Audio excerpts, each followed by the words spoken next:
जय श्री जगन्नाथ। आज आप जिस धार्मिक स्थल के बारे में जानने जा रहे हैं, इसका इतिहास तो सदियों पुराना है और यहाँ के रहस्य आज के वैज्ञानिक युग में भी हजारों प्रयास करने के बावजूद कोई नहीं सुलझा सका है।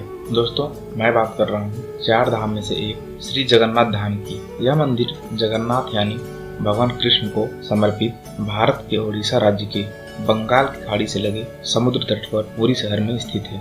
जगन्नाथ शब्द का अर्थ जगत के स्वामी होता है और इनकी नगरी ही जगन्नाथपुरी या पुरी कहलाता है। इस मंदिर के उद्गम से जुड़ी परंपरागत कथा के अनुसार मालवा प्रदेश, जो कि अब मध्य प्रदेश का हिस्सा है, भगवान के एक परम भक्त इंद्रद्युम्न राजा राज करते थे। तब उसने जब अपने राज्य के सभी ब्राह्मणों तथा विद्वानों से अपने मोक्ष पाने की इच्छा जाहिर की, तब वहां उपस्थित एक तीर्थयात्री ने बताया कि मैंने एक स्थान पर साक्षात रूप में भगवान को देखा है, जो कि दक्षिण पूर्व समुद्र किनारे जंगलों से घिरा नील पहाड़ के शिखर पर रोहिणी कुंड के पूर्व में भगवान वासुदेव है, जिनका शरीर नीलमणि से बना हुआ है।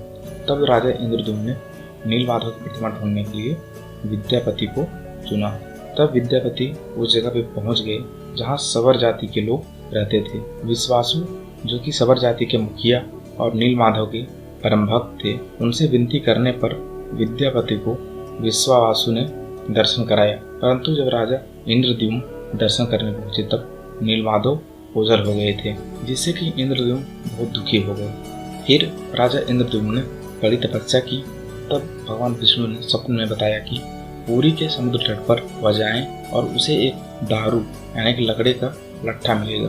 उस लकड़ी से वह मूर्ति का निर्माण कराए, लेकिन उस लकड़ी के टुकड़े पर कोई एक घाट भी न लगा सका। उसके बाद भगवान विश्वकर्मा बूढ़ा बढ़ई का रूप में उनके सामने उपस्थित हुए, किंतु उन्होंने यह शर्त रखी कि वे 1 माह में मूर्ति तैयार कर देंगे, परंतु तब तक कमरे में कोई भी नहीं आएगा और दरवाजा बंद रहेगा।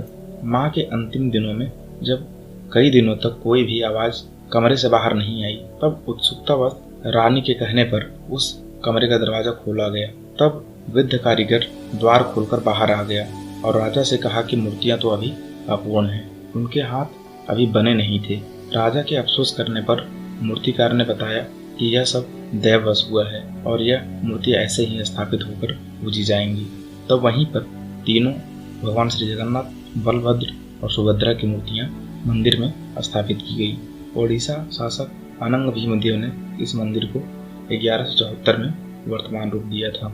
यह मंदिर 3700 स्क्वायर मीटर में फैला है। कलिंग शैली के मंदिर स्थापत्य कला और शिल्प के आश्चर्यजनक प्रयोग से यह मंदिर परिपूर्ण है। यह मंदिर भारत के प्रमुख धार्मिक स्थलों में से एक है।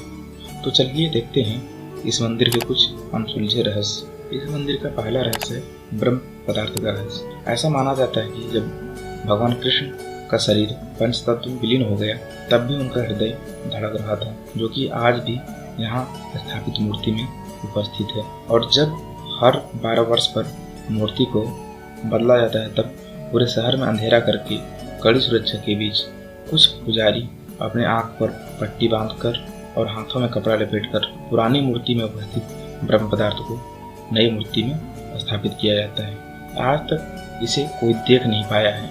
पुजारी बस इतना ही बता पाते हैं कि हाथ में लेने पर वह उछलता हुआ महसूस होता है और शायद ऐसा माना जा सकता है कि यह ब्रह्म पदार्थ भगवान श्री कृष्ण का हृदय है। लेकिन आज भी यह एक रहस्य बना हुआ है। दोस्तों, जैसे हर एक जीव में एक आत्मा होती है, वैसे ही भगवान श्री जगन्नाथ की मूर्ति में आज भी ब्रह्म पदार्थ उपस्थित है। दूसरा रहस्य, दोस्तों, यह मंदिर समुद्र के किनारे स्थित है, लेकिन मंदिर परिसर के सिंह द्वार पहुंचते ही समुद्र की लहरें सुनाई देना बंद हो जाता है और बाहर आते ही आपको समुद्र की लहरों का शोर सुनाई देने लगता है और इसका रहस्य आज भी कोई सुलझा नहीं पाया है। तीसरा रहस्य, इस मंदिर के दर्शन के लिए लाखों की संख्या में देश विदेश से लोग यहाँ आते हैं, लेकिन कभी भी यहाँ प्रसाद की कमी नहीं होती, चाहे भीड़ कितनी भी बढ़ जाए। और यहाँ भोजन पकने के लिए जो रसोई उपलब्ध है, वह अपने आप में ही अनोखा है। यहाँ 7 बर्तन एक दूसरे के ऊपर रखे जाते हैं, लेकिन सबसे ऊपर रखा भोजन सबसे पहले पकता है। ऐसा माना जाता है कि भगवान जगन्नाथ की असीम कृपा से ही ऐसा संभव है कि कभी यहाँ प्रसाद की कमी नहीं हुई है। और भगवान जगन्नाथ को चढ़ाया जाने वाला महाप्रसाद को लगभग 800 रसोइयाँ मिलकर बनाते हैं। यह रसोइयाँ कितना विशाल है आप अंदाजा लगा सकते हैं। चौथा रहस्य, दोस्तों इस मंदिर के अनगिनत रहस्य हैं। यहाँ प्रतिदिन मुख्य शिखर का झंडा बदला जाता है और मान्यता है कि यदि एक भी दिन झंडा न बदला जाए तो मंदिर 18 साल के लिए बंद कर दिया जाएगा। इससे भी ज़्यादा चौंकाने वाली बात यह है कि शिखर पर स्थित मुख्य झंडा हमेशा हवा के विपरीत दिशा में फहरता है, जो कि इस मंदिर के प्रमुख रहस्य में से एक है। और इसके शिखर पर स्थित सुदर्शन चक्र, जिसे आप किसी भी दिशा से देखो ऐसा प्रतीत होता है कि उसका मुख्य भाग आपके ही तरफ है और इसके मुख्य शिखर का परछाई कभी भी देखा नहीं गया है। और तो और मंदिर के मुख्य शिखर पे कोई भी पंछी नहीं उड़ता, ना ही बैठता है। यह रहस्य आज भी बना हुआ है। पांचवा रहस्य, यहाँ की रथ यात्रा।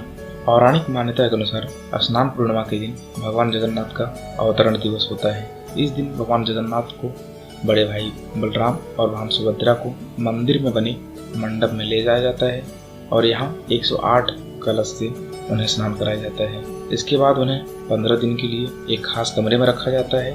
15 दिन के बाद जब भगवान बाहर आते हैं तब लोगों को दर्शन देते हैं। इसे नव यौवन उत्सव कहा जाता है। इसके बाद भगवान जगन्नाथ, बहन सुभद्रा और बड़े भाई बलराम अलग अलग रथ में बैठकर घूमने निकलते हैं। सबसे बड़ी बात यह है कि इन तीनों रथों को कोई भी खींच सकता है, जिससे कि देश दुनिया से लोगों का जमावड़ा लगा रहता है। पद्म पुराण की कथा के अनुसार भगवान जगन्नाथ की बहन ने एक बार नगर देखने की इच्छा जाहिर की थी। तब जगन्नाथ जी और बलभद्र अपनी बहन सुभद्रा को रथ पर बैठाकर नगर दिखाने निकल पड़े। इस दौरान वे मौसी के घर गुंडीचा भी गए और 7 दिन के लिए ठहरे थे। तभी से यहाँ रथ यात्रा निकालने की परंपरा है।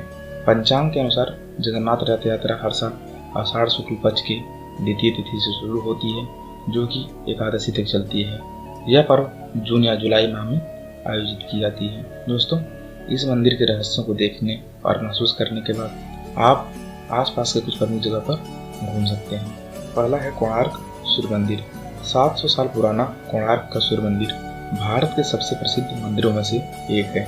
यूनेस्को ने इसे विश्व धरोहर स्थल घोषित किया है। कोणार्क सूर्य मंदिर भगवान सूर्य देव को समर्पित माना जाता है।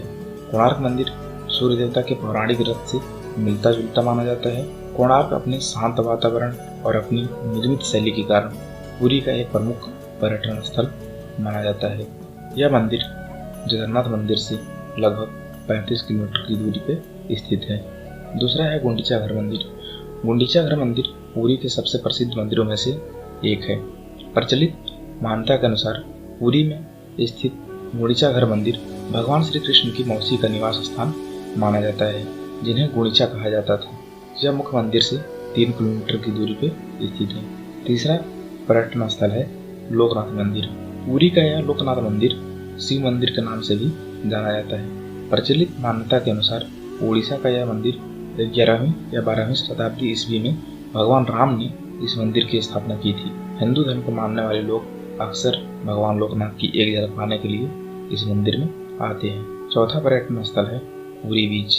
पुरी बीच को भारत के सबसे सुंदर समुद्र तटों में से गिना जाता है। पिकनिक और सैर के लिए यह साल भर पर्यटकों के लिए एक बहुत ही उत्तम स्थान माना जाता है। दोस्तों, इसके अलावा पुरी में बहुत सारे धार्मिक स्थल और मठ है जहां आप घूम सकते हैं। यहाँ पहुंचने के लिए पुरी रेलवे स्टेशन, जो कि मंदिर परिसर से 2 किलोमीटर दूर स्थित है और देश के सभी प्रमुख रेलवे लाइन से कनेक्टेड है, तथा इसके नज़दीकी एयरपोर्ट, जो कि भुवनेश्वर है, यह पुरी से मात्र 60 किलोमीटर दूर स्थित है। और पुरी बहुत ही अच्छी सड़क कनेक्टिविटी से भी जुड़ा हुआ है। आप इन तीनों माध्यमों से इस पवित्र स्थल पर पहुंचकर भगवान जगन्नाथ का दर्शन कर सकते हैं। वीडियो देखने के लिए धन्यवाद। Please like and subscribe.